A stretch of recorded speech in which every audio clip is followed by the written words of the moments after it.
Hi, I'm Tom Lydon, editor of ETF Trends here in Hollywood, Florida at the Inside ETF Conference. And I'm here with Hartmut Graf, who's CEO of STOXX. Great seeing you. How are you? Thank you very much for welcoming me. I'm pretty fine. It's a nice place to be here. It is. Well, listen, tell us a little bit about STOXX, Hartmut. I think it's important to people understand kind of the diverse offering that you folks have.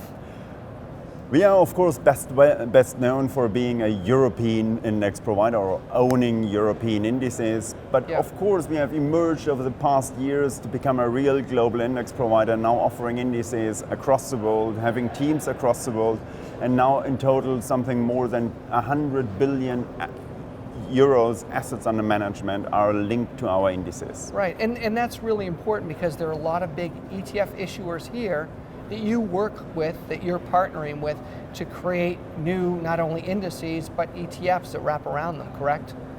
That is true. We have a lot of good ideas which we continuously bring to the market. We are not an established player here in the US, but we came with a lot of very new and innovative ideas here to the market and hope by doing so to find the right entry point here into the US as well. When we were talking earlier, you were making a point about advisors here in the US really need to understand their benchmarks. So traditionally, we were all brought up on the S&P 500, the Dow Jones Industrial, the Russell 2000, but is it blending too much into other areas of the world? Are we losing focus? So we view that entire thing a little bit from a different perspective, and what I'm always going to share with the people is they buy something, but they not get what they intend to get.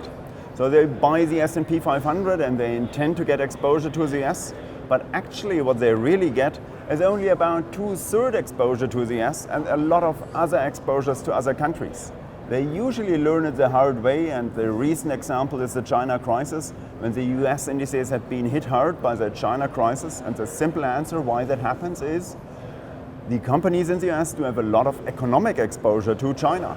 A much better way to get a real, true economic exposure would be to concentrate on those companies only, having the only economic exposure here in the US. Right, and it's logical to say that, but S&P is not quick to change. And for them to take 1/3 of the constituents out of that index and say, well, no, it's got outside economic exposure, probably not going to happen. So your suggestion is, while you may have S&P as a benchmark, look at other true US, for example, benchmarks. Would that be the case? We do offer a full suite of benchmarks, having a true economic exposure to the individual regions only. And by doing so, for example, you would have gone much better through the recent crisis in China. You would have lost 2 percentage points less compared to the S&P 500. And there is an additional advantage, because if you really concentrate on the true exposures in the individual regions with no overlap in the revenue or in the economic exposures of the companies, you end up with a much better and a much more efficient asset allocation. There is less correlation between these different benchmarks, what you can very nicely show, and by that less correlation you really benefit from the diversification effects much better.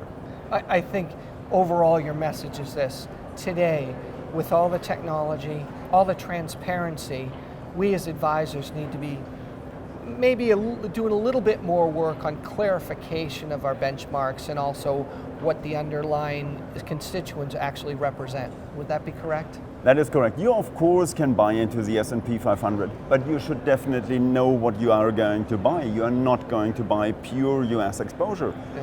We have a different solution, making it a little bit more easy for the people. When you buy the kind of true economic exposure indices, you really get what you intend to get. That is the true economic exposure of that specific region. Well, there you go, folks. The idea is the ETF business is really evolving.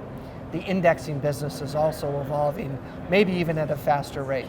Hartmut, it's great seeing you. Thank you. It was very much a pleasure being here. Thank you. Thank you.